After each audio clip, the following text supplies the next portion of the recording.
स पद स पद स पद स पद स ग स द ग स द ग स द ग स द ग स रे ग म रे ग म रे ग म रे ग म रे ग म पद म प ग म रे ग रे सा। यीशु की वाणी जीवन ज्योति, यीशु की वाणी आत्मा शक्ति, यीशु की वाणी जीवन ज्योति, यीशु की वाणी आत्मा शक्ति।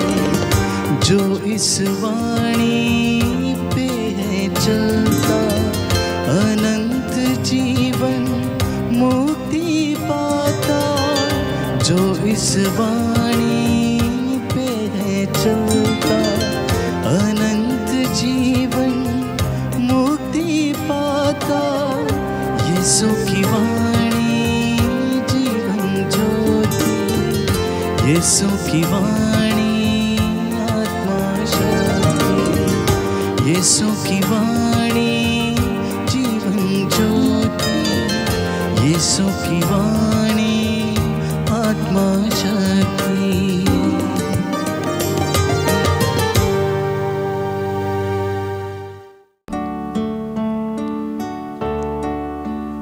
पहला पाठ नबी नहम्याह का ग्रंथ, अध्याय 8, वाक्य संख्या 2 से 6, 8 से 10। एज्रा ने ईश्वर की संहिता का एक अंश पढ़कर सुनाया और जनता समझ गई। पुरोहित एज्रा सभा में संहिता का ग्रंथ ले आया। सभा में पुरुष, स्त्रियां और समझ सकने वाले बालक उपस्थित थे। यह 7वें मास का पहला दिन। उसने सवेरे से लेकर दोपहर तक जलद्वार के सामने के चौक में स्त्री पुरुषों और समझ सकने वाले बालकों को ग्रंथ पढ़कर सुनाया। सब लोग संहिता का ग्रंथ ध्यान से सुनते रहे। शास्त्री एज्रा विशेष रूप से तैयार किए हुए लकड़ी के मंच पर खड़ा था। एज्रा लोगों से ऊंची जगह पर था। उसने सबों के देखने में ग्रंथ खोल दिया। जब ग्रंथ खोला गया तो सारी जनता उठ खड़ी हो गई। तब एज्रा ने प्रभु महान ईश्वर का स्तुतिगान किया और सब लोगों ने हाथ उठाकर उत्तर दिया, आमीन आमीन। इसके बाद वे झुक गए और मुंह के बल गिरकर उन्होंने प्रभु को दंडवत किया। एज्रा ने ईश्वर की संहिता का ग्रंथ पढ़कर सुनाया, इसका अनुवाद किया और इसका अर्थ समझाया, जिससे लोग पाठ समझ सके। इसके बाद एज्रा ने सारी जनता से कहा, यह दिन तुम्हारे प्रभु ईश्वर के लिए पवित्र है। उदास होकर मत रो, क्योंकि सब लोग संहिता का पाठ सुनकर रोते थे। तब उसने कहा, जाकर रसदार मांस खाओ, मीठी अंगूरी पी लो और जिसके लिए तुम नहीं बन सके उसके पास एक हिस्सा भेज दो, क्योंकि यह दिन हमारे प्रभु के लिए पवित्र है। उदास मत हो, प्रभु के आनंद में तुम्हारा बल है। यह प्रभु की वाणी है। ईश्वर को धन्यवाद। वचन तुम्हारे ले जाए हमको तुम्हारे सुख राज में, बुझाए तृष्णा जगाए खुशियाँ हमारे जीवन में। वचन तुम्हारे ले जाए हमको तुम्हारे सुख राज में, बुझाए तृष्णा जगाए खुशियाँ हमारे जीवन में।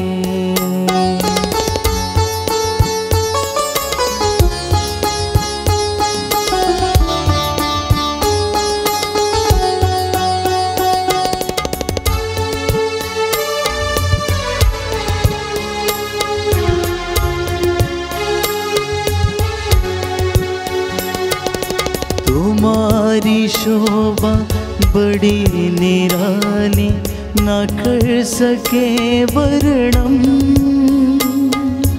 तुम्हारे यश की विशाल गाथा सुनाए हर जन जन। वचन तुम्हारे ले जाए हमको तुम्हारे सुख राज में,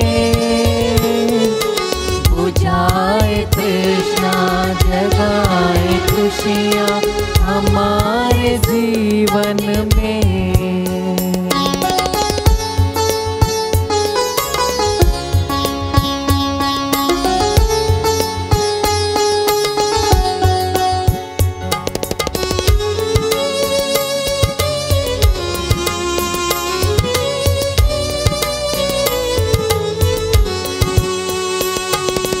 ये पेड़ पौधे ये फूल कलियां करे तुम्हें वंदन,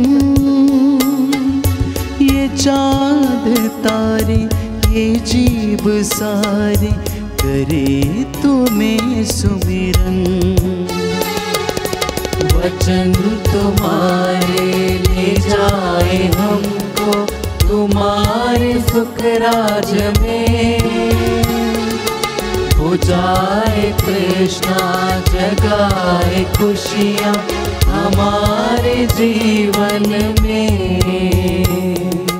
वचन तुम्हारे ले जाए हमको तुम्हारे सुख राज में, बुझाए तृष्णा जगाए खुशियाँ हमारे जीवन में।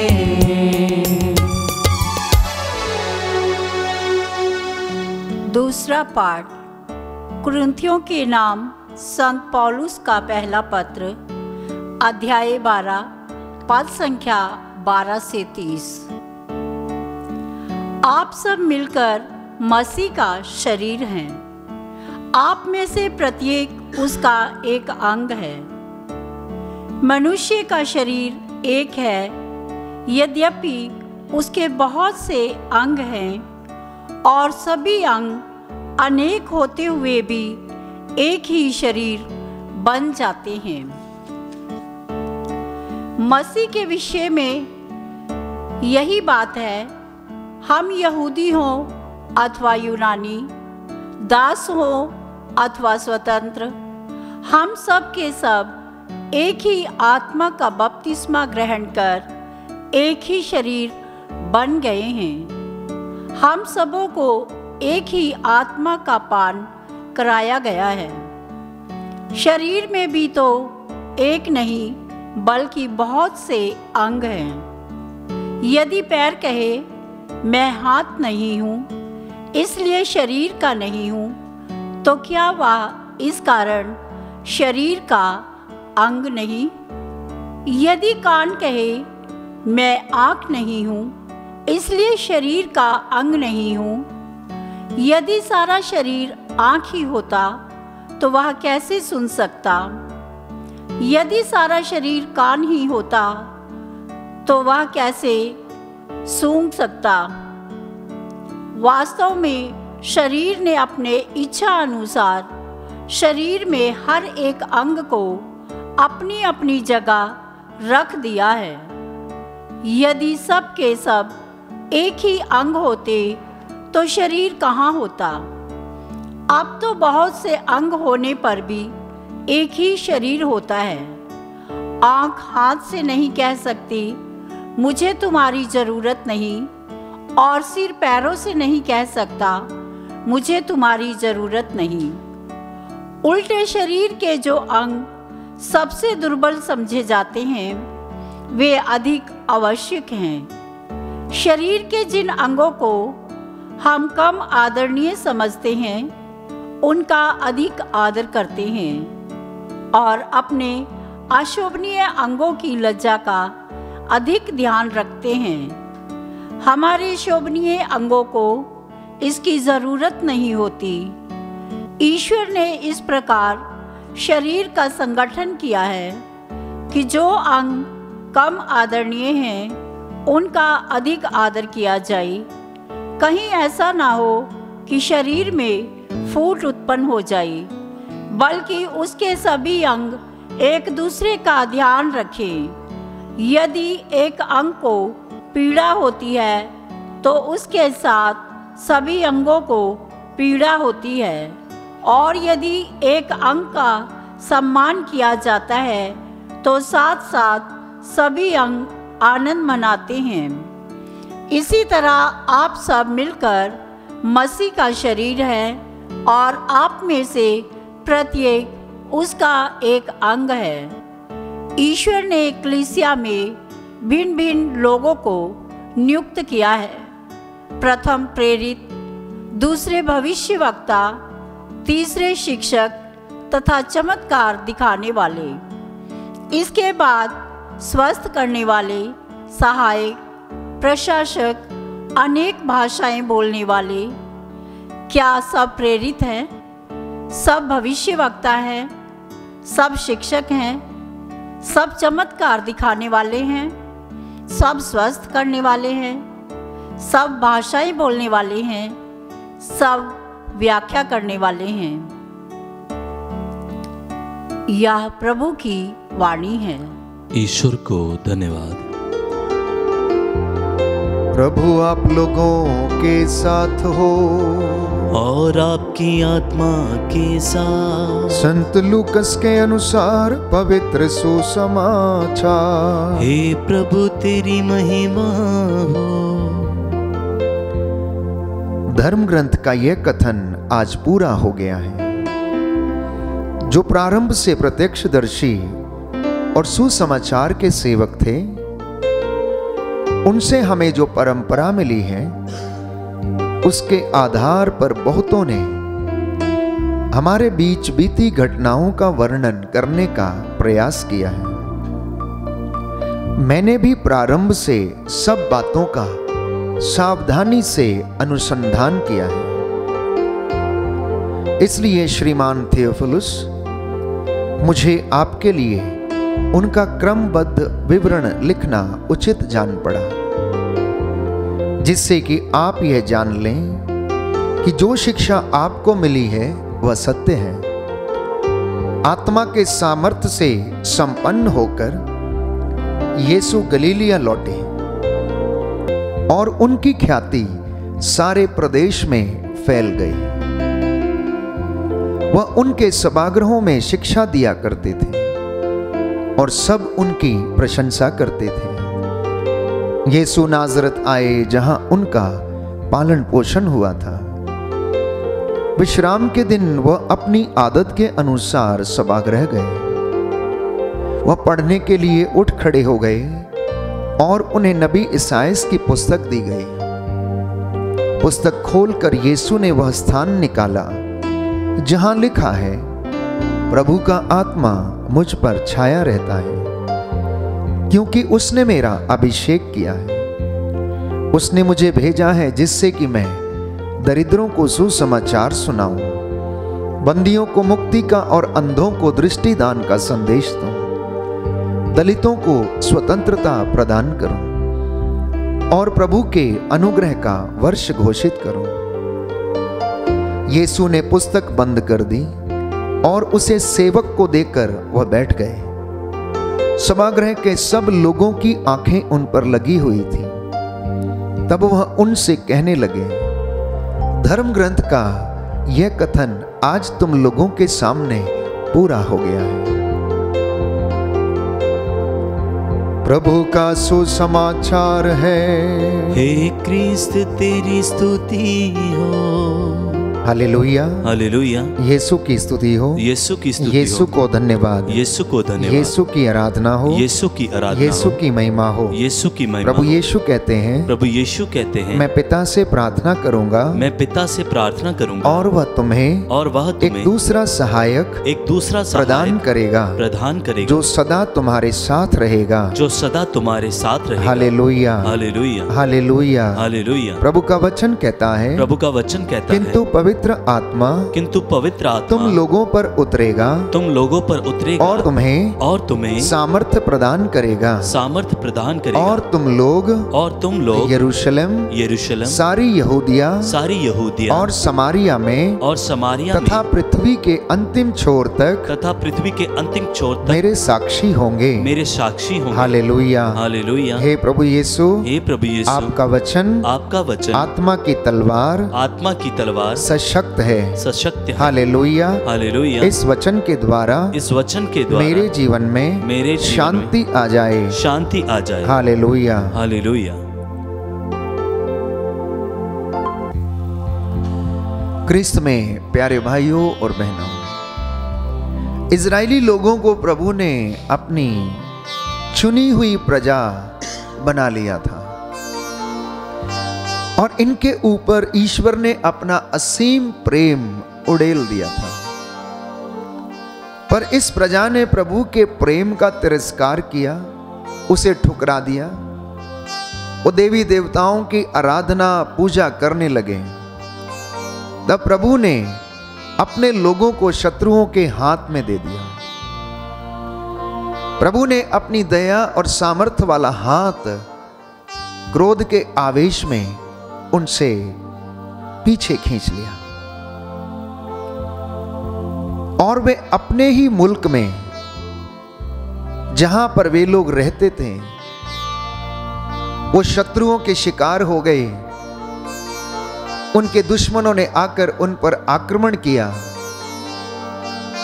और वे हारने लगे और अपने ही मुल्क से निर्वासित होकर बाबुल देश में गुलामी का जीवन बिताने लगे।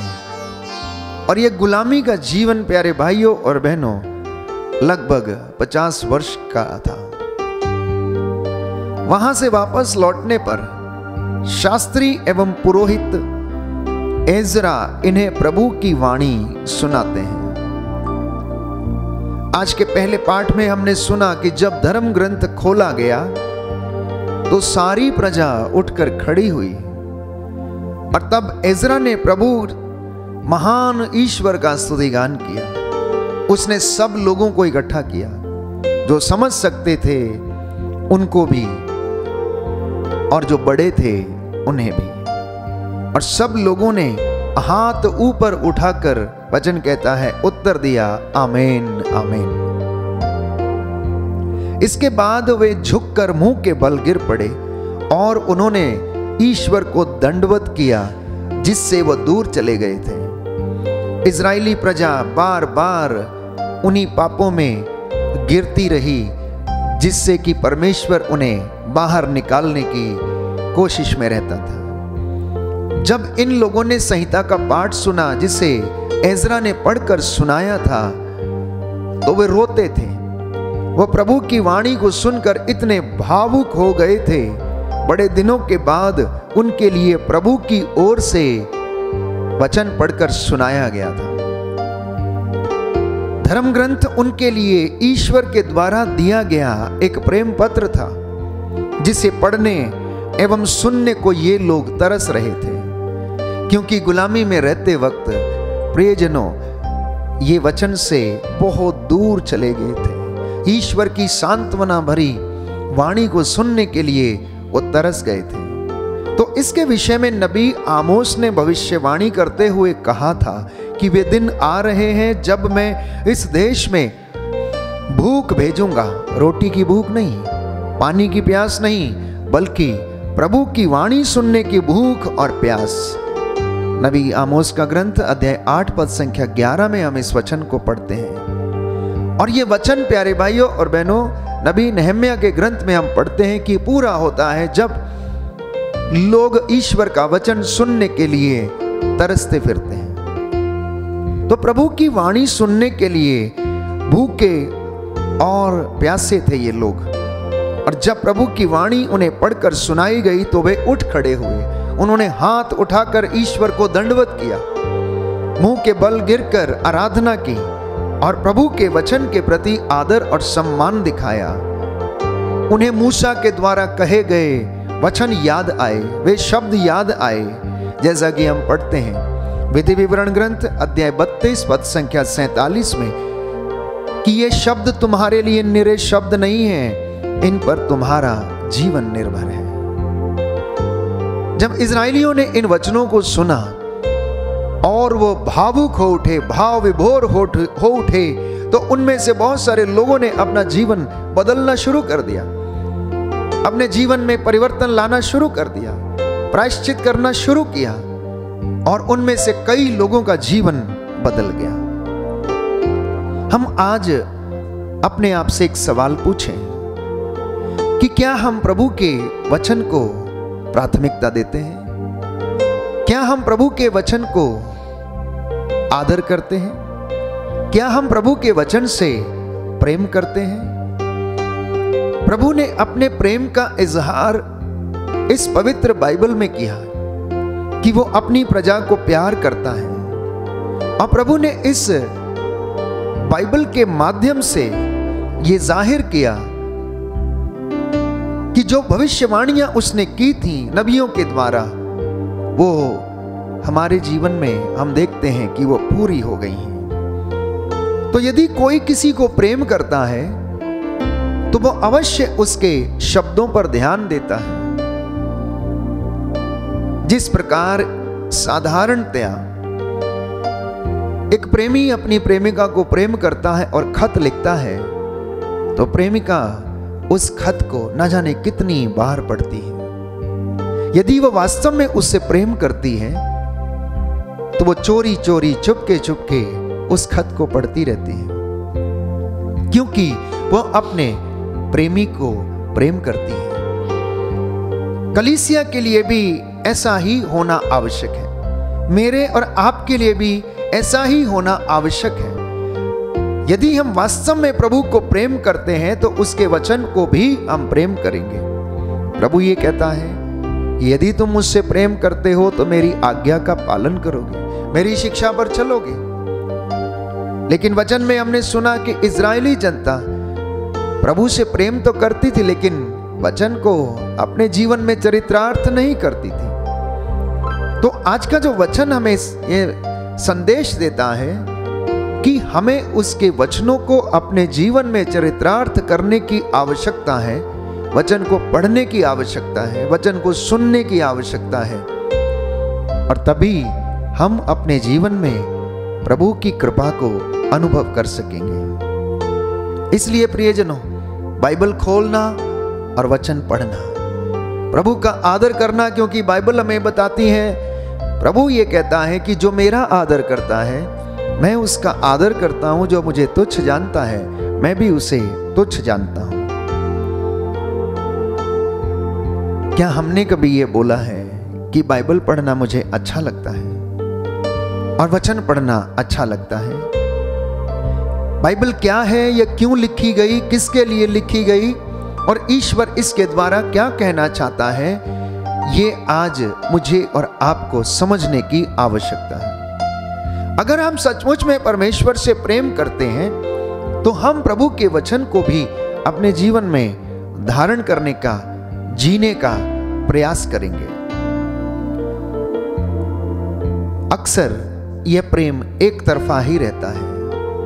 हम ईश्वर से बहुत सारी चीजों की अपेक्षा करते हैं और वो तो अपनी आदत के अनुसार, अपने स्वभाव के अनुसार हमें देता ही रहता है, लेकिन इंसान उसे तब याद करता है जब वह दुख में रहता है। तो एक तरफा प्यार में कोई मजा नहीं है, इसमें कोई एक्सचेंज नहीं है, इसमें भावों का आदान प्रदान नहीं होता है, इसमें एक दूसरे की सेवा करने का भाव हमें नजर नहीं आता है।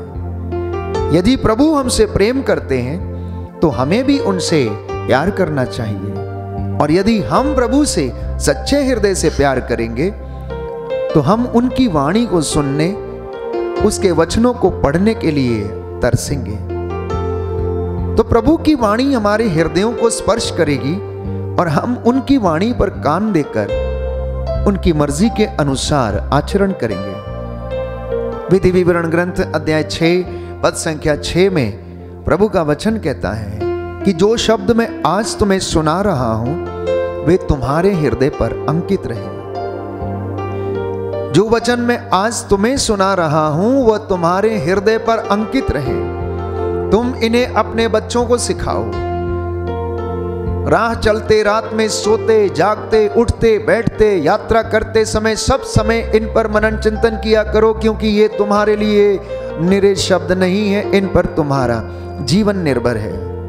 और विधि विवरण ग्रंथ अध्याय 11 पद संख्या 18 से 21 में हम पढ़ते हैं कि तुम लोग मेरे ये शब्द हृदय और आत्मा में रख लो, इन्हें निशानी के तौर पर अपने हाथ में और शिरोबंद की तरह अपने मस्तक पर बांधे रखो। इन्हें अपने बाल बच्चों को सिखाते रहो, और तुम चाहे घर में रहो, चाहे यात्रा करो, सोते जागते समय इनका मनन किया करो। तुम इन्हें अपने घर की चौखटों और अपने फाटकों पर लिख दो, क्योंकि ये हमारे लिए निरे शब्द नहीं, पर इन पर हमारा जीवन निर्भर है। मत्ती का सुसमाचार अध्याय 4 पद संख्या 4 में वचन हमें बताता है कि मनुष्य सिर्फ रोटी से ही नहीं जीता, वह ईश्वर के मुख से निकलने वाले हर एक शब्द से जीता है। तो वास्तव में परमेश्वर का वचन हमारे लिए जीवन का वास्तविक स्रोत है। हमारे जीवन की हर बात, हमारे सवालों का हर जवाब, हमारी हर परेशानी का समाधान हम पवित्र वचन में, पवित्र बाइबल में पा सकते हैं। तो हम वचन को जितना अधिक पढ़ेंगे, जितना अधिक उस पर मनन चिंतन करेंगे, उतना ही अधिक हम ईश्वर के नजदीक आ जाएंगे। हम ईश्वर को, अपने आप को अधिक गहराई से समझेंगे। हम हमारे जीवन का राज समझ सकेंगे। हमारे जीवन का मकसद हम पर प्रकट हो जाएगा और हम प्रभु के बहुत करीब हो जाएंगे। पवित्र बाइबल हमारे जीवन का वो आईना है जो हमारे सभी कार्यों को हमारे सामने प्रकट करता है। इसलिए अपने जीवन को बाइबल के अनुसार क्रॉस चेक करना अत्यंत आवश्यक है। ये वो अमूल्य निधि है जिसको ये मिल जाती है, जो इसमें रम जाता है वो अपने जीवन में सदा खुशी, उन्नति, सफलता को अनुभव करता है। तो प्रभु के वचन में ही हमारा जीवन एवं हमारा सब कुछ निहित है।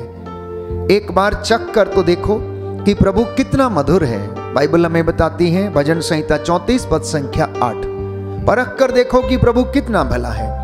नबी एजेकियल को एक दिव्य दर्शन में प्रभु का वचन दिया गया और कहा गया कि मानव पुत्र, मैं जो पुस्तक तुम्हें दे रहा हूं उसे खाओ और उससे अपना पेट भर लो।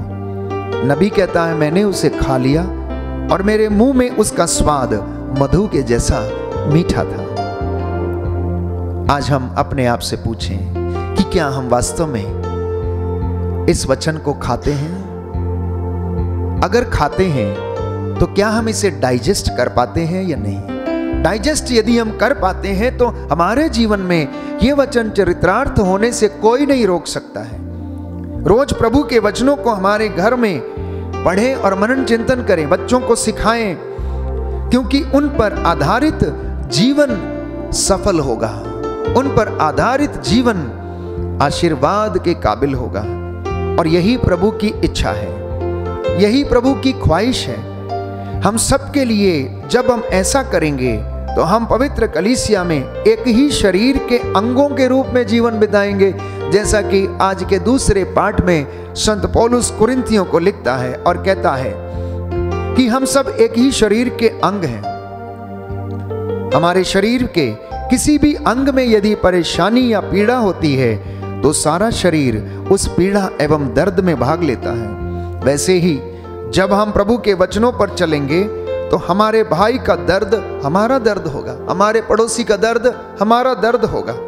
वैसे ही जब हम प्रभु के वचनों पर चलेंगे तो हमें प्रभु आशीष प्रदान करेगा और हमारे जीवन में वो हमेशा उन्नति देता रहेगा और उसकी महिमा हमारे पीछे पीछे आती रहेगी। तो प्रभु के मार्ग से भटकते किसी भी विश्वासी कि मुझे वैसे ही चिंता होगी जैसे मैं अपने आप की चिंता करता हूं। और यह कलीसिया की एक रूपता एवं सच्चा भ्रातृ प्रेम सिर्फ प्रभु को जानने उसके वचनों को पढ़ने से मिल सकता है, दूसरी किसी बात से नहीं। क्योंकि प्रभु के वचनों में अनंत जीवन का संदेश है। ये वो वचन है, ये अमूल्य निधि है जो हमारे जीवन में ईश्वर की बरकतों और आशीषों को निरंतर देता रह सकता है, और वो ऐसा ही करता है। इसलिए मसीहों, हमें परमेश्वर के वचन से प्यार करने की आवश्यकता है। अपने जीवन में इन वचनों को चरितार्थ करने की आवश्यकता है। मसीहों का जीवन यीशु के बिना अधूरा है। मसीहों का जीवन यीशु के बिना अधूरा है।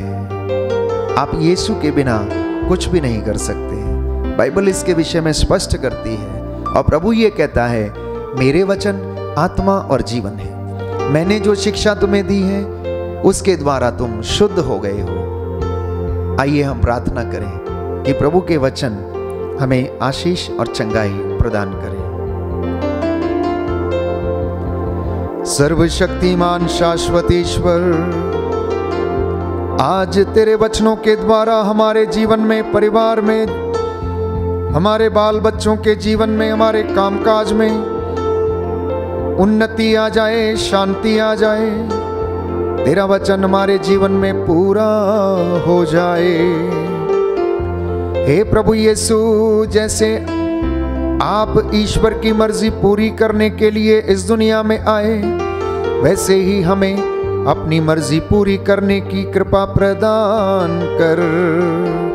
तेरी इच्छा हमारे जीवन में पूरी हो जाए और हम अपने जीवन में शांति का अनुभव करें। जो बीमार हैं, चल फिर नहीं सकते, उनके हाथ पैरों में बल प्रदान कर और उनके जीवन में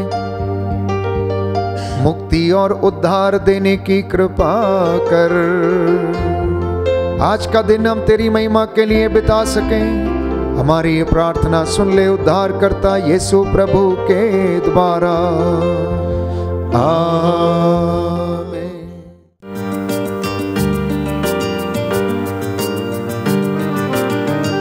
यीशु की वाणी